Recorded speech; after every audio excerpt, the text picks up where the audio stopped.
Welcome to another episode of Relentlessly Resilient, where real people share their real-life challenges and the tools they've developed to move forward and live their best lives. I'm Jennie Taylor, and joining me today as a guest host is our podcast producer, KellieAnn Halverson. KellieAnn, thanks for joining me. Thanks for having me. This is one of those good examples of resiliency where when things change, you jump in and keep working. Yeah, this is so exciting. We're excited for Michelle, our co-host. She is in the middle of finishing up some incredible life coach training. It's like getting a PhD in life coaching. This isn't just download a certificate that says I can coach you. She's been going through the Jay Shetty School. It's intense. It's incredible. It really works. People who've been through this training are very effective coaches, and she is wrapping up some final papers and exams and group time. And so we are going to jump in, you and I, as we get ready for summer. Yeah. We're having our it's not really a co-host conversation. I guess it's a host and producer Host-producer. It's a co-room conversation. We're in the same studio. It's a co-studio conversation. So to our listeners, we're glad you're with us today. We're going to have a fun time talking about what I like to call America season. And KellieAnn kind of laughed this morning when I referred to it as such, but it's America's season. It's, Memorial Day, particularly Memorial Day to Labor Day, but I actually extend it Memorial Day to Veterans Day. And in my world right now, that's when we get really busy. And I run a foundation in my late husband's honor. I do a lot with the Army, involved, here and there with politics, or at least people who are elected officials, not politics, the bad word politics, but wonderful people who throw their hat in the ring and serve our country. And the summer is what I call America season. Well, and I love that you talked so much about how you're so involved in it. And I think that's what I kind of want to spend this first section on, is just reminding our audiences what you are kind of doing with your work with the foundation, as well as, I'm going to say it wrong again. What's it called? The SAWG. SAWG. Okay. Which stands for? Okay, SAWG, S-A-W-G. It stands for the Survivor Advisory Working Group. So I'll back up a little bit, and people ask, what do you do? In fact, I was at a conference with the Army a couple weeks ago and found myself in the elevator with someone, and common conversations, what's your name? What do you do? Mm-hmm. And I drew a blank. What do I do? What do I do? I'm like, I'm a mom. I have 7 kids. I mean, I didn't know how to answer because I'm like, I feel like I do 1,000 things, but I don't have a job. I'm using air quotes. I don't have an employer that provides a monthly paycheck in a traditional fashion. So here's what I do. I am a high school teacher by background. I have not taught high school since my daughter was born, and she's a senior in high school right now. So that's funny that I still identify as a school teacher. I am an avid school volunteer, though. I will say, not a paid position, but I've been in the schools, in the classroom, in the district for years.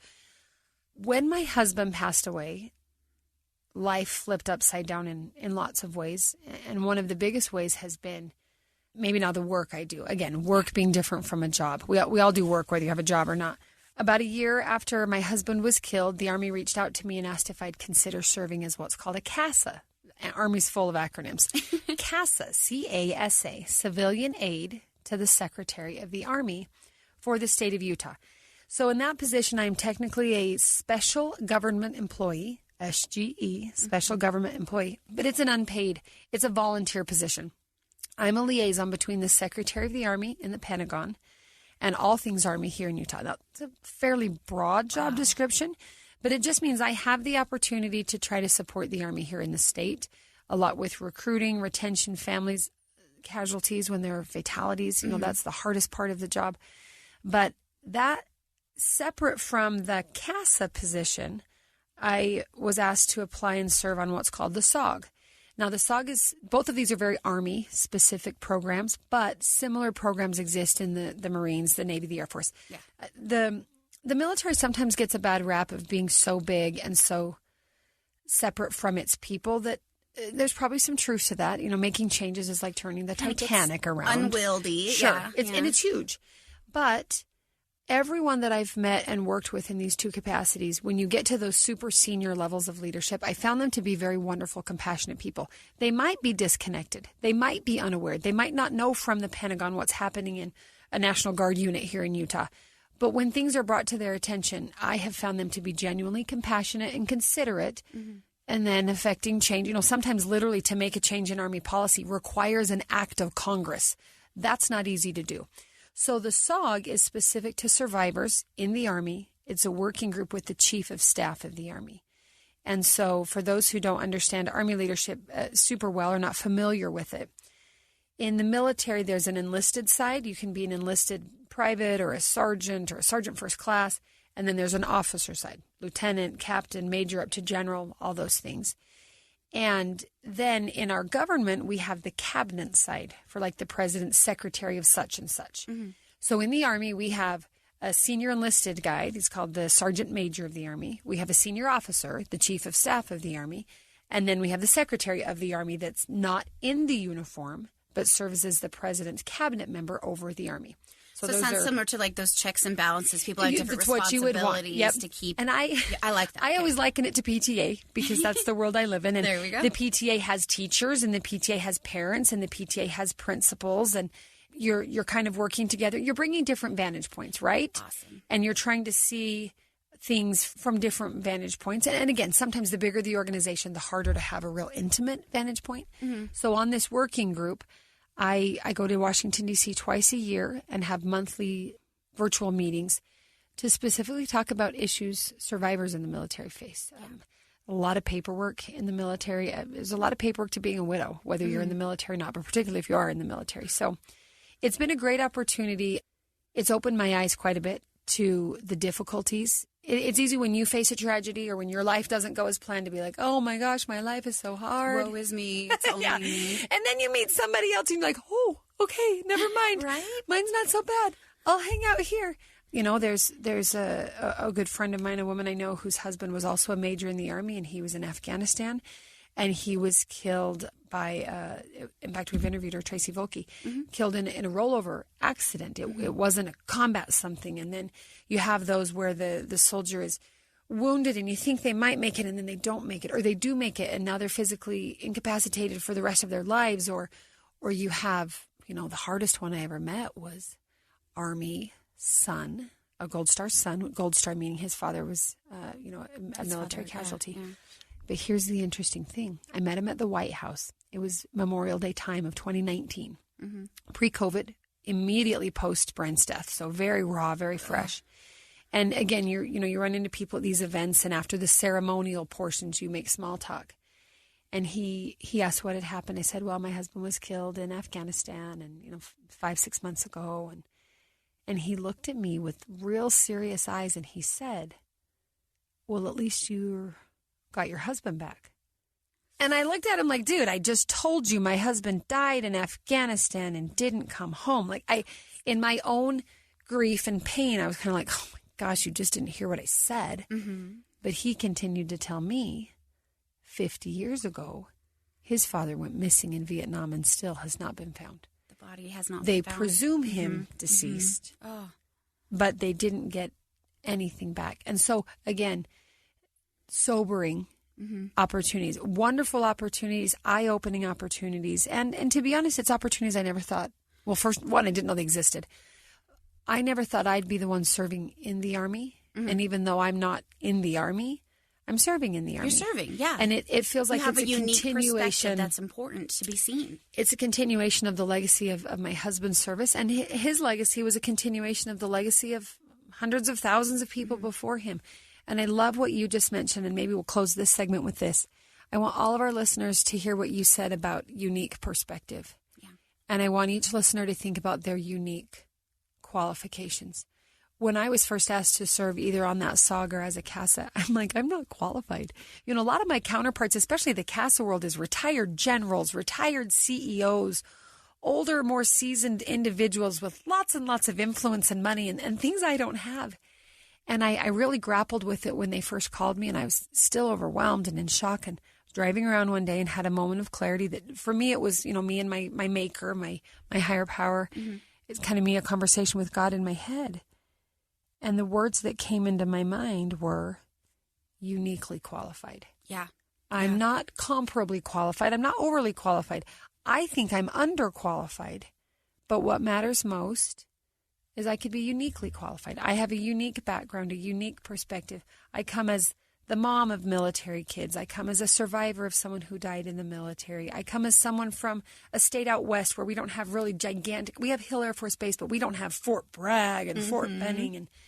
And so I would just encourage each listener to think, as we go to this break, what are you uniquely qualified to do or offer? And I want to encourage you to not just think about that, but to actually share it with others. What we often say on the show is the opposite of grief is connection.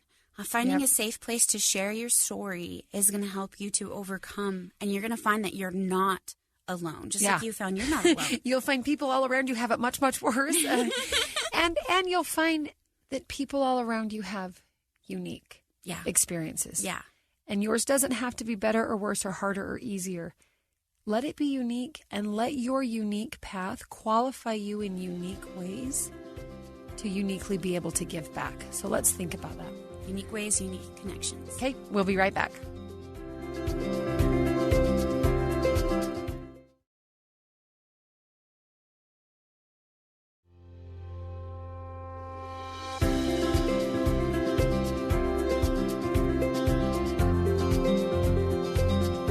And we're back. This is so fun, KellieAnn. I'm so glad you could join us, and you could easily host this show. For those of you who don't know what it takes to run a podcast on the back end, Michelle and I show up, we talk to people, and we go home. We don't touch the board. We don't edit. We don't do anything. She's remarkable. So they make it easy for me. Well, you make us look good, so thanks. Sound good.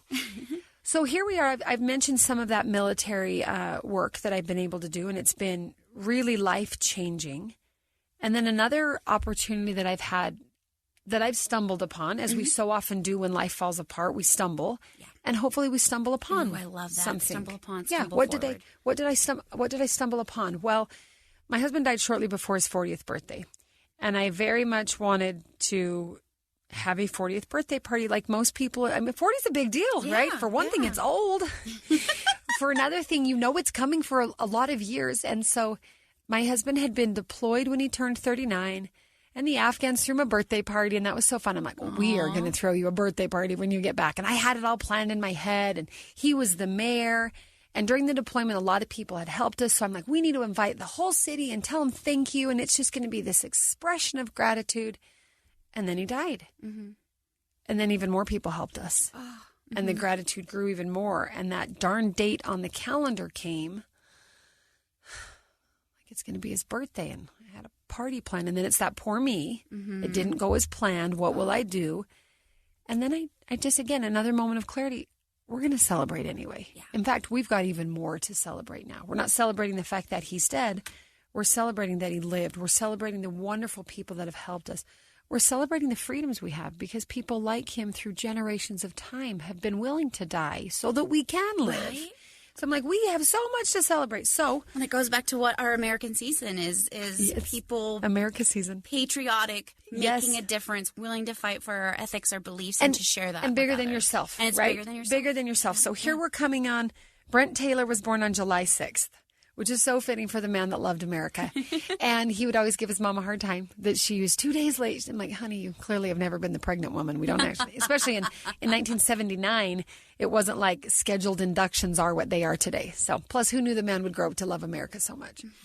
So his birthday came, and we had some friends at the University of Utah start a scholarship in his name. Very common when someone passes away. And he was a PhD student at the time. And some of his friends had started a scholarship, and we thought, wouldn't it be great if in his memory for his birthday, rather than gifts or something, what if we asked people to donate to this scholarship? And so we started a campaign. We called it 40 for 40. We wanted to raise $40,000 for his 40th birthday. Now, keep in mind, the marketing person is like, ooh, yay. The $40,000 for a non-working, stay-at-home mom, former high school public school teacher is like 2 years of the salary I haven't made for 15 years, right? Like, that was an ambitious goal. But I'm happy to report that we got there through the generosity of some businesses and foundations and families and people we know. But what we did, as we started to plan that party, somebody in marketing world said, hey, if you can get tax exempt status from the IRS, people will donate more. I'm like, okay. So had a friend help. We filled out all the paperwork, and we filed to be an official 501c3 nonprofit status organization. And the Major Brent Taylor Foundation was born. Very clever name. Like, some people have really clever marketing skills, and I'm like, Brent Taylor Foundation? But that's fine. There's a lot of names. What's important. Pat Tillman Foundation, the Larry and Gail Miller Family Foundation. So you know whose it is. And that has led to just more opportunities to serve and to help and to lift and to grow and to be helped. You know, did you even think that would have happened? No, that it would have grown so much? No, we were gonna. I mean, I was, like I said, $40,000 felt like $1 million. And I remember my sister's business partner was very generous and wrote us a check for $1,000. Wow. I was like, 1,000? You gave us $1,000, and somebody gave us $4,000, and it was unbelievable. It's the generosity. What's happened since, and this is where America's Season comes in.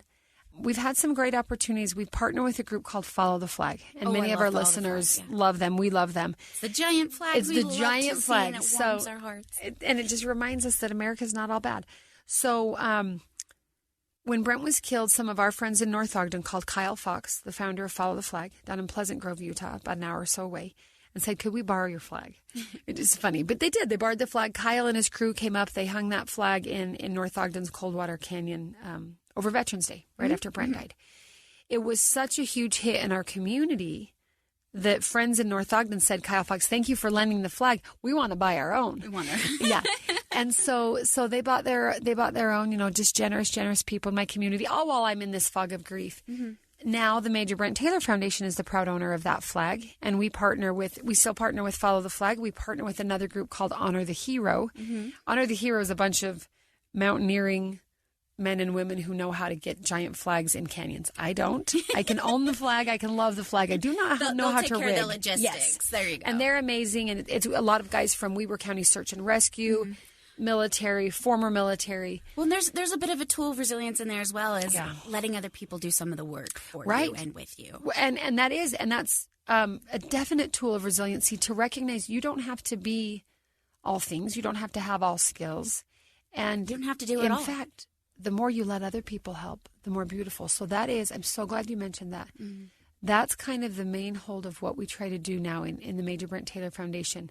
People ask, what do you do? Well, I could tell you the programs we do, and I will in a minute, but what we try to do more than anything is ignite patriotism in other people by giving them opportunities to serve. Because I believe patriotism exists in us. I don't need to give you patriotism. I am not patriotism. Brent was not America. I want to ignite it in you. And the only way I can ignite it in you is to put you to work. And I think parents understand that. We put our kiddos to work, and bosses understand that, and principals understand that, administrators. So a lot of those service opportunities come with American flags. Whether they're in a canyon, we will take hundreds of flags to veterans' funerals, regardless of how young or old they died, regardless of when they served. And that's a beautiful opportunity. We love it because I think we own like 600 or 700 of the Boy Scout style flags. Oh, I love it. Well, if you ever need flags, call me. It's recognizable. It's symbolic. It's layered in history. Like you see an American flag, and I know sometimes we get some grief from other countries that don't put their flags up everywhere. But our patriotism is tied to the flag because it's tied to the history and the stories behind it. And that's what you're doing, is you're sharing Brent's story and letting that connection spread and serve. And in sharing Brent's story, we're really sharing so many other stories. And that's one thing that in fact, that's kind of been a main driver in this foundation for me is, again, we've been so blessed and so loved and so served and so supported. And I know not everyone feels that same support. And so we're trying to help connect that and maybe bridge some of those gaps. And so maybe it's a veteran's funeral. Maybe it's a community event. Maybe it's a city parade. So we have the giant flag in the canyon. It measures 75 by 150 feet. We have 600 or 700 of the Boy Scout style flags that are each 3 by 5 feet. And then we have flags in between, 6 by 10 feet, 10 by 15, 15 by 25, a 30 by 60. We just lent one of our flags to Weber High School. They hosted Governor Cox. He was doing a school tour. Maybe someone listening, he came to your school. He's gone to several schools across the Wasatch Front in the past couple of months. And our theater director, who would be hosting the event in the auditorium, wanted to set something that would look beautiful for this gubernatorial visit. So he called to see if he could borrow the flag. We're like, of course you can. And then guess what happened? Everyone loved the flag so much, Weber High just ordered their own flag. Oh, There's something about it. So KellieAnn, let's talk for a second. Patriotism, the flag, the Constitution. Sometimes in today's world, right now in 2023, those words can be very divisive. Yeah. And that makes me very sad. And they can almost be a weapon in and of themselves. Like, well, I love the Constitution and you must hate it. Or I hold to the Constitution and you defile it. I'm so done with the I'm so done. Against. So what if this? Let's talk about patriotism. And I talk about it a lot in schools or assemblies or speaking opportunities. And I think before we can really understand what patriotism is, it's important to lay out what patriotism is not. It is not bigotry. It is not supremacy. It is not arrogance, and it was never intended to be. I think for me and what I hope to ignite in people and have them ignite in themselves, patriotism is an awareness, like you said, to that history. Patriotism is a gratitude to the price of freedom that, let me tell you, it's pretty darn costly, especially for the men and women who come home in a casket draped in a flag. Freedom isn't free, people. It's not just a cliche. And patriotism is compelling. So I'm humbled by it. I'm aware. I'm grateful for it. And then, honestly, I hope more than anything that as a patriot, I feel a little bit of a kick in the butt to make my community better. Yes, it's an action. I love that. Let's talk about that a bit more in the next section. Oh, my gosh. We're already ready for the next segment. People, hold tight. We're going to a commercial break. We'll be right back. How we can celebrate that throughout the season. America's season. Here we come.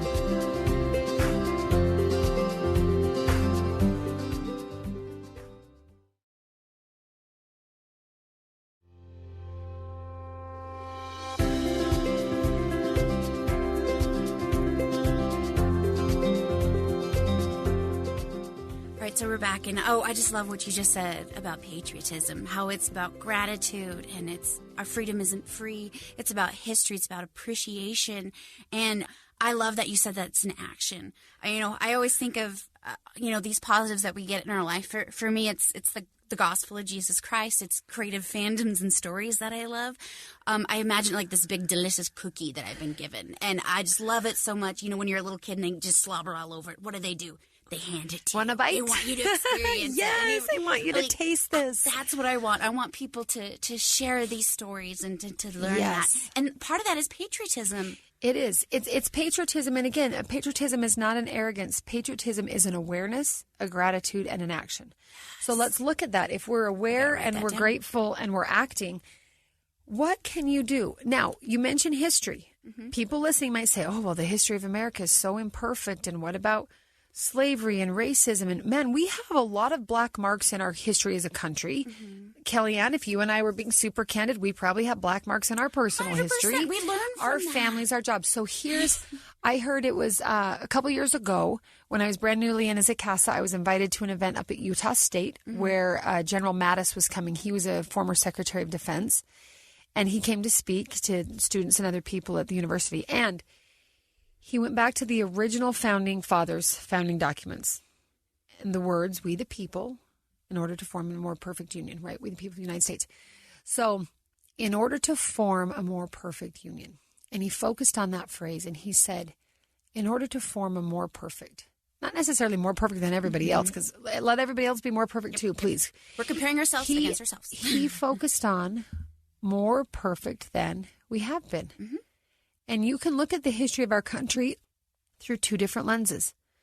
You can look at one that's just critical and almost embarrassed and apologetic and, oh my goodness, we are horrible, awful people, and we've been horrible, awful people for hundreds of years. Or you could look at the same history with the same candor and say, oh my gosh, there are some really horrible, awful things. I'm so glad we've moved away from that. Yes. Or I'm so glad we're trying to move. Is racism real in America? Yes, absolutely, horrifically. Are we at least trying? Like, we don't own each other anymore. I'm sorry that we ever did. We don't segregate our schools as specifically and overtly as we used to. I'm sorry that we ever did. We're working on discovering the history and letting it speak so that we can get rid of the biases of our past. And we can be aware. Again, I think the first thing about patriotism is awareness. You have to be aware. If you don't think this country is worth fighting for or worth dying for, I would argue you don't know enough about it. Yes. And if you don't think the price of freedom has been paid well enough or high enough, you haven't met enough people who have paid for it with their blood. Mm-hmm. And so for me, you know, I mentioned that I was a school teacher. Well, I taught American history and government. Like, I've loved this stuff long before I ever met Brent, and certainly long before I buried him. Mm-hmm. And so there's a sacred honor.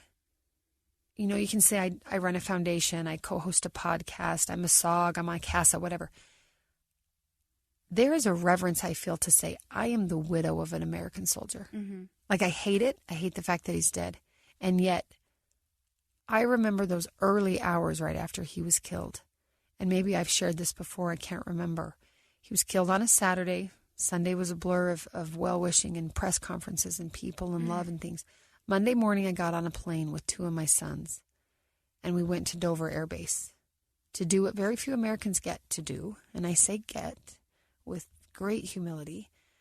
I stood on the tarmac in the middle of the night and watched an aircraft bring my husband's body in a flag-draped casket and transfer it to a military hearse to be taken to the military mortuary to be prepared for burial. And as a patriot myself, again, aware, grateful, and wanting to act, as a teacher of this history of this country that's full of flaws and yet trying, that very morning I reached out to some of my academic and educational colleagues, to a friend of mine that's an American history teacher and a principal, and some of the people I know in that vein. And I remember asking them to think of and pray for me, that in the midst of my personal grief, I wouldn't lose sight of the historical significance of what was happening on that tarmac. And so for me, when I talk about America season, and it starts with Memorial Day and goes through Veterans Day, like, people, this is a time to think about what America means to you. Yeah. Go ahead and acknowledge the fact that America is imperfect. Please be authentic in your country's history as you are with your own life. Let's be authentic and real.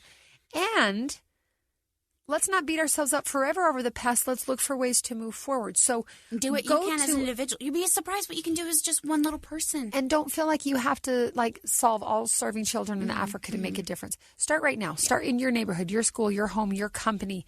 Go volunteer. If you don't believe in the power of that American flag to spark some kind of patriotism and awareness and gratitude, I would challenge you to come find me at a parade this summer when there's a parade that runs down the street and there's a flag from curb to curb that takes dozens of people to carry. You hike up with us this November when we fly that flag, or go with Kyle Fox when he flies his flag in Pleasant Grove for the 4th of July. Touch that flag. Watch the giant one wave. Listen to stories of veterans around you. Listen to stories of the families of the fallen. Go read a history book that doesn't just hate America. I'm not saying brush it under the rug. No. Be candid. Be open. But we will spend the summer at parades and summer days and festivals and rodeos, and we will take the flag wherever we go. In September, we will have a huge commemorative event up in the Ogden area in honor of 9/11. Not to celebrate the terrorist attacks, but to commemorate. To be, again, aware, to be aware of the loss of that day. It wasn't just military and firefighters that died that day. People in an office died that day. Daycare workers died that day. Regular, everyday Americans died that day. Why? Because they woke up and went to work. Yeah. There was no moving target on their back. Let's talk about that, but then let's learn and become aware of the resilience that rose September 12th, September 13th. Hopefully, we remember it today. So we'll do that in September. You're all invited. It's free. If you're a school teacher, administrator, please bring your kids on a field trip. It's stunning. It's stunning. I appreciate that. It's immersive. Yeah. You feel it. If you don't believe it, you feel it. You feel it. You hear it. You see it. You almost can smell it, even though we don't have any smell. We don't have smell-o-vision, but we have TVs. We have photos. We try to make it as immersive as we can while being uplifting. I don't want you to leave just sick about what happened that day. I love that you're saying uplifting in here. That's a word that is very important to me. My motto in life is be creative, be bold, be inspiring, be uplifting is basically what it is. And whenever we are faced with a choice, we have our flight, fight, or freeze is what we can do. I want you to fight, but not fight with apathy, It's okay to connect and grow and learn from one another in your story of resilience. Learn from that awareness, but then move forward. We for a reason, live in a democracy where we're asked to participate in it. If we freeze and just say there's no point, I'm not going to or if it's too hopeless, I can't fix that. Yeah. Nothing will change. It won't change for the better. And the thing is the people who are in power or the people who have the money, they'll get more of a say just because that's how it works. Yep. So we need to make sure we are participating in it as well. Even if we don't like it. Participate in patriotism, people. Even if we don't like it. Like me personally, in the last presidential elections, I voted third party. Some may say that's throwing your vote away. Or voting your conscience. Sure. I wanted to vote my conscience, my ethics. And I want to still participate in the system. Let's make sure that as we participate in patriotism, we don't confuse it with partisan politics. Yes, you can belong to any party you want, and you can love America and acknowledge America has flaws past and present. You can be hopeful about the future and kind of a little leery that, holy cow, we probably have some work to do. Like all of that's true. All of that's true. So it's going to be America's season. Memorial Day. You'll have all the 4th of July, 24th of July, City Summer Festival days. You'll get to September 11th. Shortly after that, you'll have Veterans Day. In closing, I want to share, I've shared this before, but I'm going to keep telling till we educate America. Memorial Day and Veterans Day have two very different purposes. They're both American military holidays. They both are beautiful and a great day to buy a couch on sale at the furniture store. But let's really quickly, Memorial Day is the day to honor those who die in the service of their country. Very specifically, even more so than honoring your grandma or your Aunt Susie or whoever else is buried at the cemetery. Let's honor them too. The history of Memorial Day goes back to the Civil War and the men and women who died in the war. Veterans Day is a day to honor those who currently are serving or have served but are still living. So if you say to a family like mine, hey, happy Memorial Day. I don't know, Memorial Day is the happiest of holidays. Like, I'm happy that my husband served. I'm happy that he could serve our country. To be honest, I'm happy he was willing to die so that I could have my freedoms. I don't know that I'm the happiest he's dead. But Veterans Day, again, honors those who serve and have served. And then lost in there in May also, third Saturday of May, is Armed Forces Day. And that's kind of all of it. Have served, will serve, this branch, that branch. So Flag Day's in the middle of summer. All the branches of the military have a holiday. Most cities in Utah still have a small town not political, patriotic celebration. I live in Riverton. We have the biggest one, Riverton Town Days. Everyone says there's the biggest. I'm like, hey, have you been to Cherry Days in North Ogden? Come on, people, I invite you. So listen, if you're listening, it's going to be America's season. Find a way to take your family, your friends, your coworkers to participate in patriotism. Evaluate your own awareness, your gratitude, and your willing to action. If you feel like you don't know what to do, reach out and find me. info@majorbrentaylor.com. info@majorbrentaylor.com. I will put you to work and let you see if that patriotism can be ignited. And with that patriotism, again, humility and awareness to where you can build bridges and you can have very energetic disagreement conversations and still appreciate and respect each other. Let's look for ways to connect. Fly the flag, people. I love what you said, Kelly, on the history of what that flag represents. It wasn't meant to be something that divides us and causes us to hate each other and argue. It's meant to represent the values, the valor, and the blood that has kept this country free. Men and women who have given up every dream they ever had so that you and I can live ours. So that's it. Thank you, KellieAnn, for being my co-host and producer today. She's running all the boards. If you're listening, we hope you've enjoyed what you've heard. We hope you enjoy America's season, American or not. We hope you enjoy taking opportunities to be aware and get involved. And we really hope that you'll be brave enough to contact us and share your story of resilience. We have one as a country. We have one as individuals. I promise if you're listening, you have a story of resilience. We'd love to hear it. You can contact us through email at rrpodcast@ksl.com. You can find us on Instagram and Facebook with the Relentlessly Resilient podcast. DM us or comment on something. And remember, whatever you do today, remember to be kind. You have no idea the struggles people are dealing with in their lives. Take care, everybody. Have a good day.